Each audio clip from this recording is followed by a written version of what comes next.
I predict that in 10 years from now, the MacBook and the iPad won't be different products. They'll simply become two ends of the same product line. Right now, we're all caught up in the present and asking things like, is the M3 chip faster than the M2? And can anyone really tell the difference? Will the iPad Pro get the ability to do FaceTime calls in landscape mode? And will the MacBook Air ever get any more ports? By the way, seriously, Apple, just add a few more ports already. Everyone is getting a bit tired of asking all the time. But if we get our heads out of the sand and rise to the top of the rabbit fur and look into the future, then these are of course all the wrong questions. These are just the front face, the facade, the curtains, whilst the real answers lie when you pull the curtains back and take a look into Apple's labs, where Apple engineers are slowly but surely making the MacBook and the iPad into one product. Making these the same product? That's crazy, right? Why would Apple take two best-selling products that independently make tons of money and make them one? Well, it turns out it's actually a brilliant strategy and one that Apple's used before, and it makes them tons of money. The internet is abuzz with every major tech magazine, tech channel, and tech opinion leader debating and considering whether the MacBook is going to become the iPad or vice versa. They're all talking about how replacing your MacBook with an iPad works surprisingly well already, and it's getting better every day. And there are even rumors of Apple working on a version for the Mac OS exclusively for iPads. But why? This makes no sense, right? Apple makes close to $60 billion every year in revenue from the iPad and the Mac. No, that's not a typo. I didn't add a zero by mistake. They make $60 billion. And of this $60 billion, half comes from the iPad and the other half comes from the MacBook. So why would Apple ever kill the MacBook and lose $30 billion? Well, in this video, I will explain why I think this might be true. And the answer is made up of three secret ingredients. And the first one is the evidence that's already lying in front of us, hidden in plain sight, which is the OS. For many years now, Apple has maintained two separate computing product lines. Its portable communications product line, which has the phones and the tablets, and its personal computers product line with the laptops and the desktops. Roughly between 2007 and 15, when Apple launched its best-selling products like the iPhone, the iPad, the Apple Watch, and it developed iOS as the operating system and then expanded that system to become the iPad OS and the Watch OS, which are all based on the same core operating system foundation. This was an insanely powerful move because it reduced the friction of the learning curve for people. When an iPhone user picked up an iPad, they just went, this feels familiar, I already know how to use this. Just so that they could do this all the time? That's a conversation for another video, yeah? So till 2015, Apple brought the iPhone, the iPad, and the Apple Watch closer together and found that they all reinforced each other. They drove familiarity and greater engagement and greater customer satisfaction. And that's when someone at Apple looked over to the Mac and said, why not try and bring the Mac OS and iOS closer together? And so they started with the small things, changing the look and feel to be more similar and adding small similarities like launching the Magic Keyboard with a full-size keyboard and even a mouse pointer on the iPad. They added a file system to be able to store and transfer files on the local hard drive of the iPad versus always needing the cloud. There are also many leaks and rumors about Apple testing the Mac OS on the iPad. But again, why would they do this? Why would they take the Mac OS and make it more like iOS? The Mac OS works just fine. It has a massive loyal user base and sells 30 billion in sales every year. Now this brings us to the second secret ingredient, ecosystem lock-in. Apple is famous for using any one of its products to get a first-time Apple user to buy into its ecosystem, and very soon they're totally locked in because the next time they need a product, an Apple product will always work better with their existing Apple product versus some other third-party product that they can't buy anymore. Take for example someone who buys an iPhone. Now if they want earphones, they'll probably want to get a pair of AirPods because they work so seamlessly, almost like magic with the iPhone. You just have to flip the case open to connect. It's easy switching between devices and so many other things. Even though other earphones like the Bose are better on sound and specs, and many others are probably as good as the AirPods but even cheaper, Apple gets to enjoy this price premium just because it knows people are locked in and they will buy it. If you think about it, this logic extends to all their products. You'll always buy an Apple Watch if you have an iPhone, and no other watchmaker can really compete because Apple won't allow third parties access to its code base to build a truly integrated product. Now, for the longest time, the Mac was a pretty independent product. It didn't have the same Apple ecosystem lock-in. Many people, including some watching this video, would have bought a MacBook and still use an Android phone, for example. But with all the features mentioned above, Apple has already started to make it more and more tempting for a MacBook user to switch to an iPhone. All your apps and photos and data automatically sync. All your contacts sync. There's also this really neat feature called continuity that lets you start working on one device and just pick it up on another. For example, if you start typing an email on your MacBook but need to leave the house, you just pick up your iPhone and the email is already there, ready to be completed. That experience is super seamless and super hard to replicate. Are you guys starting to see why this will be massively profitable for Apple?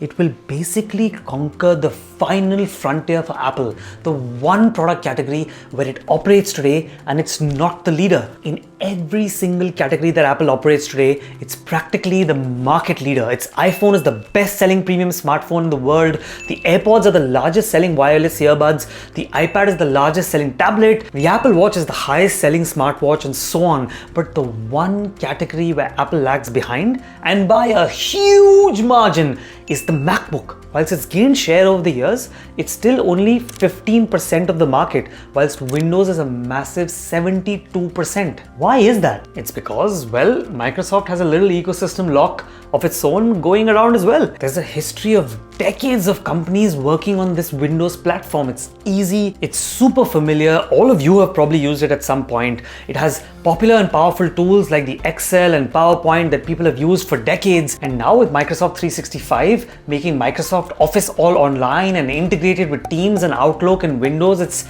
actually tightening its grasp over the corporate world. But no prizes for guessing what's the one thing that most corporate workers always have. An iDevice, an iPhone or an iPad. I think Apple is never going to win by trying to make a better Windows in Mac. The Windows users are too used to Windows, too locked into Microsoft 365, so the only way Apple has to really try and win those customers over is to make the Mac more and more like its most popular and familiar device, the iPhone or the iPad, and to make it work seamlessly with it. And the easiest way to do this would be to replace everyone's MacBooks, product with limited ecosystem lock-in, with the iPad. But wait, wouldn't that still be cannibalizing its own sales? Can Apple really kill a product line and merge it with another? That's crazy, right? They would never do that. Well, it turns out they've done it before. And it led to them making more money on the combined product than they did on the individual products. To understand this, you have to take your eyes away from the future for just a minute and come with me on a small journey back to the past. Let's rewind back to the year when the renowned founder of Apple, Steve Jobs, had just been rehired back to become the CEO of Apple after he was fired from his own company, by the way, only to create one of the most successful movie studios in the world called Pixar, and then to make a dramatic re-entrance into Apple that's worthy of a movie. It's literally worthy of a movie. Many have been made, including one by Aaron Sorkin. So Steve Jobs had just returned only to find Apple struggling. It had a long list of loss-making products in its portfolio. It had no sense of direction or focus, and the board and the shareholders were starting to get very worried. This is when Steve Jobs made his first master move, which was risky, shocking, and counterintuitive. He killed off almost the entire product portfolio of Apple in one afternoon. What kind of CEO tries to grow a company by killing its products? Turns out, a very smart one. He famously took the top team at Apple to an offsite and told them that what Apple lacked was focus. He drew the now famous 2x2 chart with 4 boxes and asked his team to pick the 4 products that are most likely to succeed, and bam, here it is. He then asked them to double down on these 4 and forget about the rest.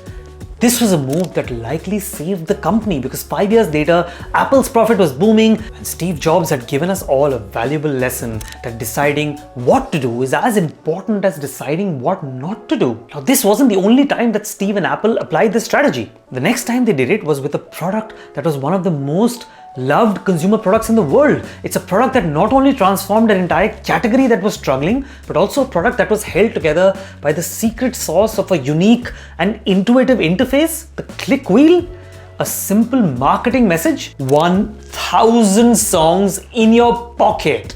And a beautiful, slim, portable industrial design that became the apple of everyone's eye. Yep, I'm talking about the iPod, the product that nostalgically reminds us of the time when everyone used to buy the single worst tech ever designed, the CD, and then try to immediately transfer all the songs to the best music player ever designed, the iPod. But as you remember about the birth of the iPod, can you also remember its death? Apple sold the iPod last in 2022 and it went from a peak of selling hundreds of millions of units a year to suddenly being killed in 2022. Why? Why did Apple stop selling a product that was doing well? The reason is because Apple understands one secret in the tech hardware industry that many others like Nokia and BlackBerry, Microsoft, even Google always don't understand. That if you don't compete with, better and then kill your own products, someone else will. Boom! So Apple killed the iPod and replaced it with the product that we all know and many of you are watching this video on right now, the iPhone. And now you know that in the past Apple has done this before and it's possible it might do it again. And just to be clear, let's not be tactical about this. The point I'm making is not about the physical product per se. It's not whether they call it MacBook or whether it looks like the MacBook. Think of it less as a MacBook becoming an iPad and more as the MacBook becoming a touchscreen laptop that works with an Apple Pencil, works on iPad OS and Mac OS smooshed together, and then maybe even has the option to remove the screen and use it like an iPad. What will they call it though? The iPad Pro is already taken. Super Pro?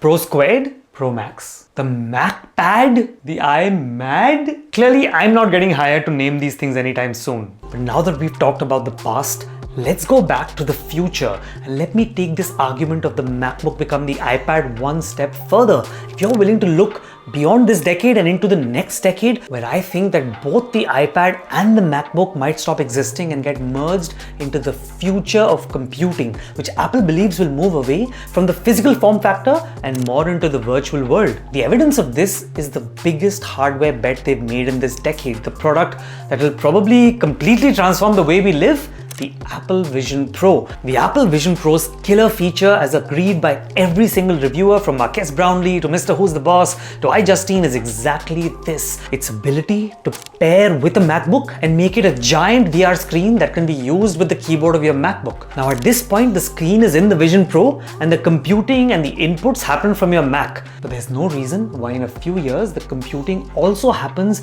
right inside the Vision Pro, and all you need is some kind of keyboard accessory to go with it. Maybe not even that if Apple comes up with an amazing new interface which makes the keyboard redundant. And I know what you're all thinking, wait, isn't the Apple Vision Pro not really that great? It's super expensive, it's too large and uncomfortable to wear, and it's kind of been a failure, dude. So why has Apple made this big bet on a product that's already failed? Well, I think that they actually secretly wanted it to fail, which reveals another brilliant strategy that only Apple can pull off. And if you want to know all about it, click right here. See you there.